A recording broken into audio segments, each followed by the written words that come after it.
Hi everyone, welcome back to my channel. Thanks for tuning in today. In today's video, I'm going to show you how to make something kind of cool with your hot glue gun and inexpensive stamps. So I've made all these little metallic looking pieces, but you wouldn't believe these things are made with hot glue and paint and Tim Holtz distress crayons. So I can't stress enough, and this one I just cut it out because you can cut it. And it was a crown to another part. This is a little flower. We've got a little gear, and I cut that out as well. We've got a little doodad. I don't know what that is, but it's pretty cool. And then I've got this little postage stamp. And there's several others that I've made as well, and there's a button. But what I want to say here is, I'm going to say it like 8 times. Do not use expensive stamps, okay? These are silicone stamps. They were inexpensive. If they get ruined, they get ruined. They haven't gotten ruined. They're working fine. I have tested it on silicone stamps, and I've tested it on red rubber. Red rubber just does not, it doesn't work. The photopolymer do work, but I don't recommend it. Silicone is the best for this. So, you know, you get them on clearance sometimes. Don't use your expensive stamps. Don't use your expensive stamps. Okay, hopefully that sinks in for you. And this is a little bow bunny set I think I got for $5 at Joann. You can see where I got that crown. I'm just going to grab the little gears out of here. You don't want to do anything too huge, but you don't want to do anything too small either, because what would be the point, right? You could just put a blob of glue down. So here's the postage stamp. Again, these are silicone stamps, and I can't tell you where I got these or who made them. They're probably Bow Bunny. It's one of my very first stamp sets, so I never kept anything. Didn't think I needed to. So, I'm going to go ahead and just get these stamps out of the way. I've got a button, the little button out too. And what I have here is I have a very thin acrylic block, and it works best with a thin one. You can use a thicker one because I'm going to show you how to do spacers. Let me get these out of the way here and make sure my glue gun is heated up. Make sure you have plenty of glue on hand because you hate running out in the middle of a plop. See, there's that crown. That's the only part I wanted of that was the crown. So I just kind of did the crown area and then just trimmed off the rest. So I've got my hot glue gun. It's hot, and you're going to need water. So I've got my little distress sprayer. You will need some sort of paint. I used Tim Holtz paint mostly, but I also have some folk art paint because I only have these 2 gold colors in Tim Holtz, and you want a metallic color. Well, I mean, you don't necessarily have to have a metallic color, but it's for this method you do. And then I've got this little folk art silver outdoor one because I either didn't buy the pewter or I can't find my pewter. So this is, I showed you in a previous video, one of these that I made, and I'm going to go ahead and just show you how I did it. So once you've got your glue gun hot, and I think I'm still waiting on it to heat up here, you're going to use the silicone mat here that I have, okay? And the reason for that is because it doesn't stick. If you have any other kind of mat that is no stick, and that would be, for instance, the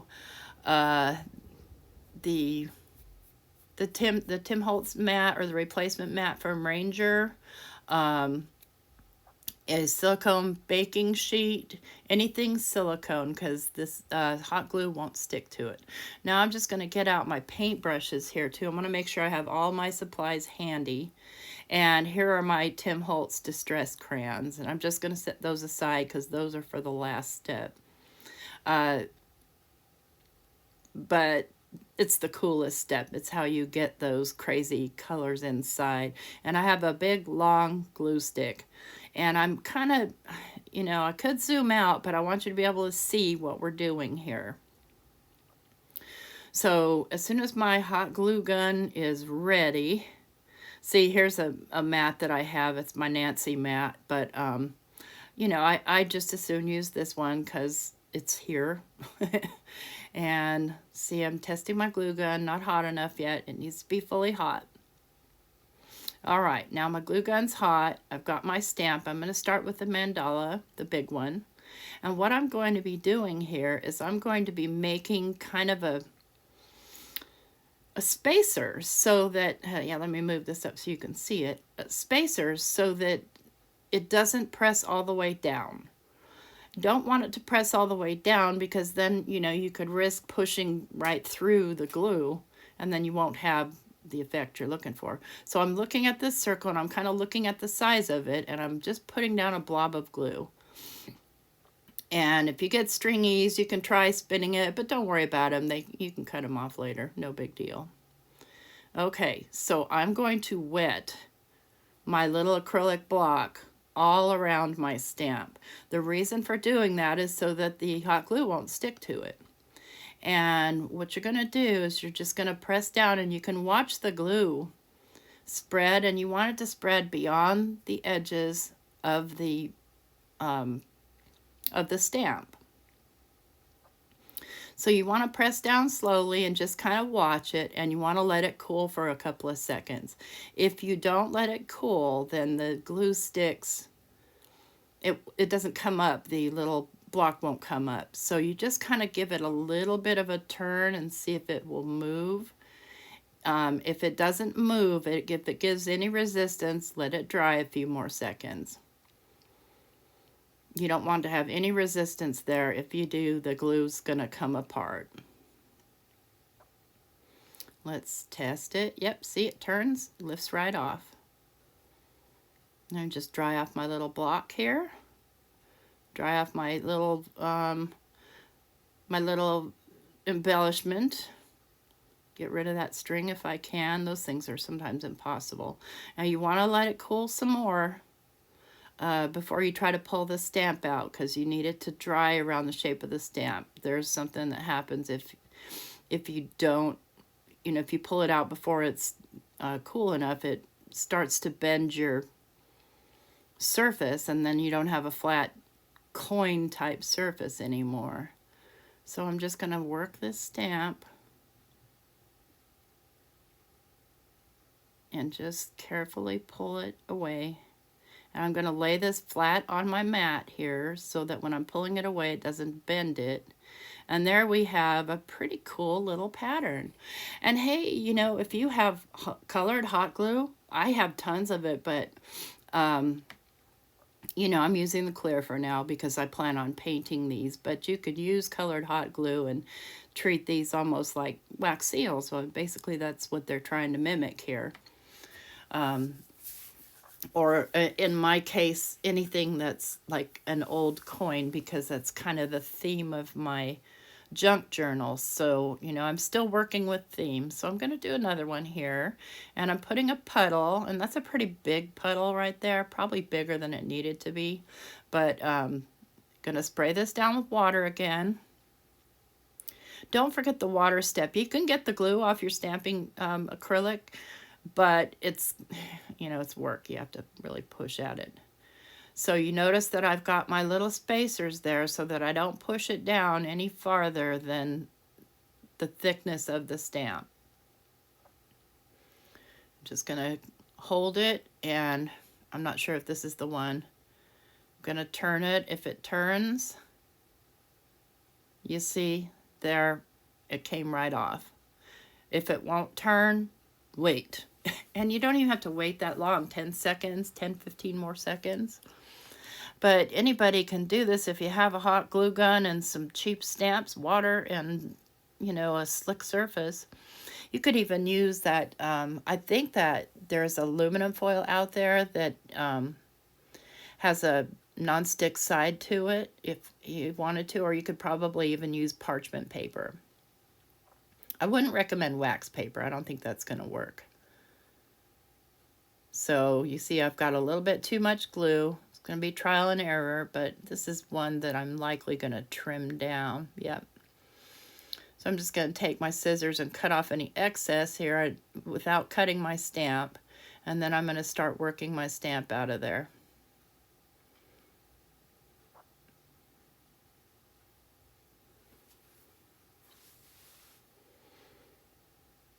And it's, you know, they make a really good impression. So, you know, it's not, you know, super easy to get it out, but it's fairly easy. So yeah, this is the one I'm just going to trim off the glue around this edge so that it's a coin shape or a gear shape. Because remember, the theme of the junk journal I'm doing is abandoned, and so I don't know, it's just the things that come to my mind when I'm thinking about what does abandoned mean. You know, is it an abandoned building, an abandoned treasure, abandoned city? Just, you know, there's a lot. So, you know, I'm doing coins and gears and kind of, you know, I guess if you had to give it a gender, it would be more of a masculine journal. There's not going to be lace in it at all. Probably no butterflies. Maybe some flowers. Maybe. We'll see. We'll see. If they are, they're going to be, you know, flowers, like flowers that don't need any care because we're abandoned, right? So let's go ahead and do this, this weird hex bolt thing. And my stamps are sticking too there. Any other time, they don't want to stick. So looking at the size of my round again and just kind of eyeballing. And if you give your hot glue a little twirl after you put it down, sometimes you can avoid the stringy strings. Watering it down. So when I was talking earlier about using a you know, a thicker stamping acrylic block, it's going to be heavier, so it'll push down easier. So as long as you have spacers in there to keep it from going all the way to the bottom, then it'll be okay. Just a lot easier. Now this is going to be the one where, see, it's not really turning very easily. You can see as I pull it up what it's done. So if it won't turn, if it gives any resistance, stop what you're doing. Now it'll be fine. I don't mind. I can cut off all that excess. But, you know, now I'm stuck picking it off my acrylic block. And I mean, it's like you can see it's not that big of a deal to pick off of there. But if you're in your flow, you don't want to stop and pick things off and trim things off. And you just want to keep going and get all your things done. Okay. So I'm going to let that sit there and cool another minute because, or not really a minute, but another few seconds, because it was such a thick blob that it, you know, obviously had some trouble by being stuck, but it looks like it's ready to go. I'm just going to kind of pry the stamp out. And actually, I don't mind that weirdness there. It's actually going to be kind of cool. I will cut off some of the excess, but not all of it, because it has some interesting folds and shapes and textures to it. Yeah. Okay, so let's do the button. I like the button. I need more buttons. And you could actually put holes in it and make it a real button, but it's not going to be a sturdy button. So I just need a tiny bit for this one. Spray it down. Yeah, that happens sometimes. And there we go. That one was quick and easy because it's just a small amount. And I didn't really put any pressure on it particularly at all. I just kind of set the acrylic block down onto the spacers. And give it a little turn. See if it turns. Are you going to turn? No, it's resisting. So, and if you are looking at it, you can kind of see when it lets go. The water changes underneath there. I'm going to push this down a little bit more.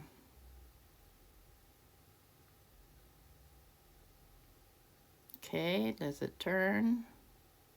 We'll lift right off. Okay, great. So, there we go. Now we've got our little button. I just need to get the stamp out of there. And that was kind of thick too. I did notice though that the button doesn't leave the buttonhole impression very good. It leaves it a little bit, but not wonderful. We just move some things out of the way because the next step is going to be painting. And I'll go ahead and pull the little button stamp out of there. Yeah, and sorry for the dirty hands. I made a video right before this, and I just kept going. Just kept going, and I stained my hands pretty good, dyeing that netting. So I'm just going to take my, I'm going to use the Tim Holtz Distress, and I think I'm going to use the Antique Bronze. I think I end up putting on my second coat, I think I end up putting the other color on and not even knowing it. So I like to just pour it into the little whatever it is and spread it around. And you want a stiff brush. This brush is too soft. I need something a little bit stiffer because I want to make sure that it doesn't get caught up in, you know, the little spaces there. I want to make sure the paint gets spread out and I don't have globs anywhere that are going to take forever to dry. This stuff dries pretty quickly, and you will want to do at least 2 coats. You could probably get away with 1 coat, but when you're going to start rubbing on it, you really want to make sure it's got 2. So I'll paint this one that color as well.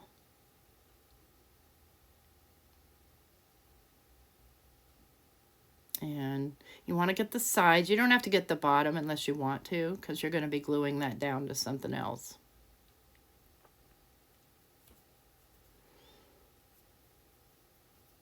Okay, now I'm going to go in with the silver, and I wipe my brush off, but I don't wipe it off good enough, and they end up being platinum on the first coat because you've got kind of a little bit of gold still in there too. But I don't care.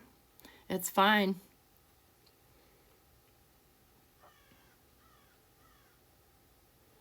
And just spread that paint around, and this stuff's a little bit thicker, and the small pieces, yeah, I'm not gonna lie, they're tricky to work with, but you got this, you got this. You could use some tweezers or something to hold it down, but you see the little button just wants to scoot all over the place. Probably if I put it on my glass mat, it would stay put, but I don't want it on my glass mat because I don't want to clean paint off my glass mat. It's easy to clean off of this thing, but not on the glass mat, because I'm going to let them sit and dry there. And I will let these dry, and I'll put on the second coat. And once I've got the second coat on, I'll be back and we'll go on to the next step.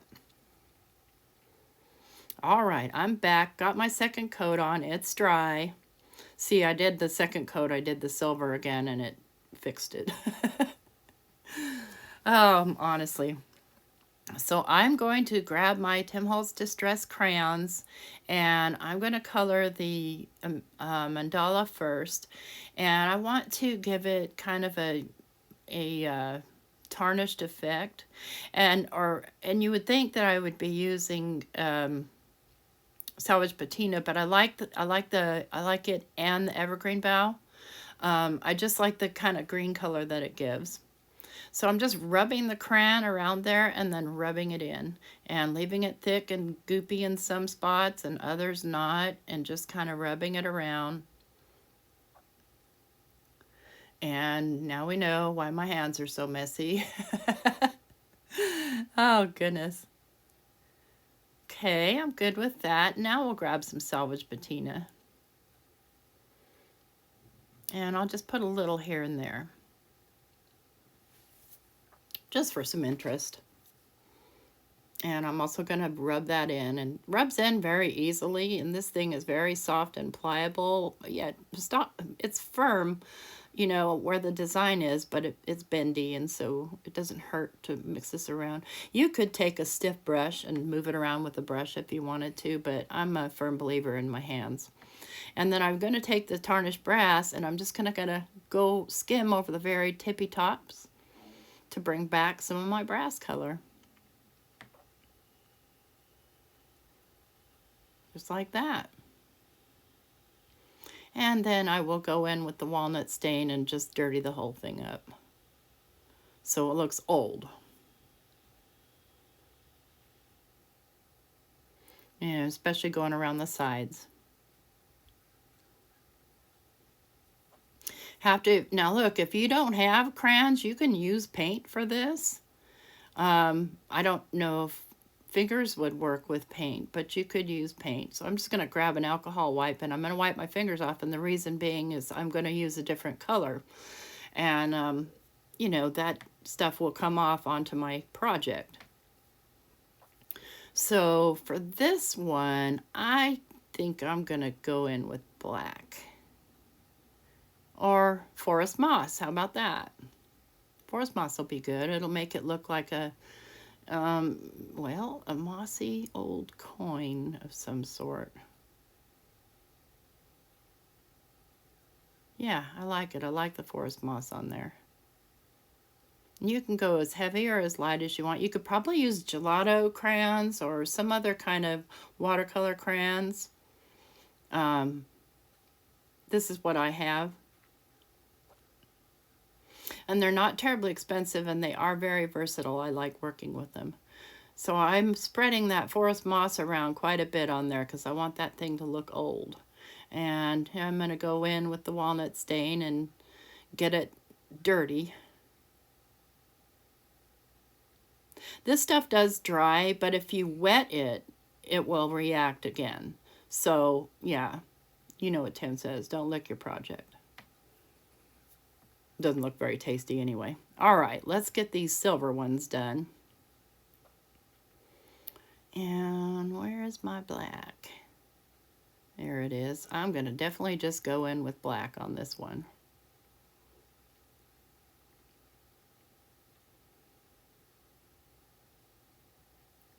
That just makes it look old and old. Like some old button off of a sailor's coat. And black works best with the silver. However, I have another plan here. Where did it go? Okay. Yeah, I used the juniper branch. Oh, I'll show you in a minute here. Juniper something. It was from the Christmas collection of the distressed crayons that were kind of pearly. And it's, is this it? Yeah. Okay. Let me just grab it so I can tell you that color. Frosted Juniper. So it's kind of a blue, but I think it works out really well on here as a good color, as a good, you know, primary. And then I'll go in with black as the secondary.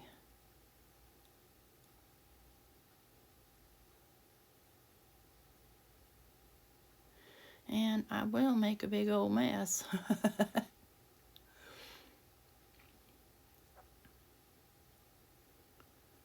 Let me get my crayons put away here. And so we've made four of these coins today, and I had made the bunch of those other ones right before I started shooting this video. And yeah, I did not bother to clean my hands before I did that because I'm like, why? I'm just gonna get dirty again. I will save my soap for when I'm done working with my projects because I'm not worried about getting anything dirty. So here you have it, guys. This is how you're gonna make your little coins with hot glue and cheap stamps. Again, cheap stamps. Do not use your expensive stamps. This is a cheap project. Use cheap stamps. And then you can use these again like wax seals or on your cards or on your envelope. You know, if you're going to hand deliver, of course you don't want that going through the mail because you know how our mail guys are. And ladies. Actually, our male ladies are awesome, but the guys, meh, they don't care about your stuff. So if you like this video, please give me a thumbs up. If you'd like to see more videos, consider subscribing and hit that notification bell so that you find out every time I upload a new video. And here's a still picture of some of the coins that I made today and that I made them all today that we made together. Thank you so much for supporting my channel and watching my videos, and I hope y'all have a great day. Bye-bye.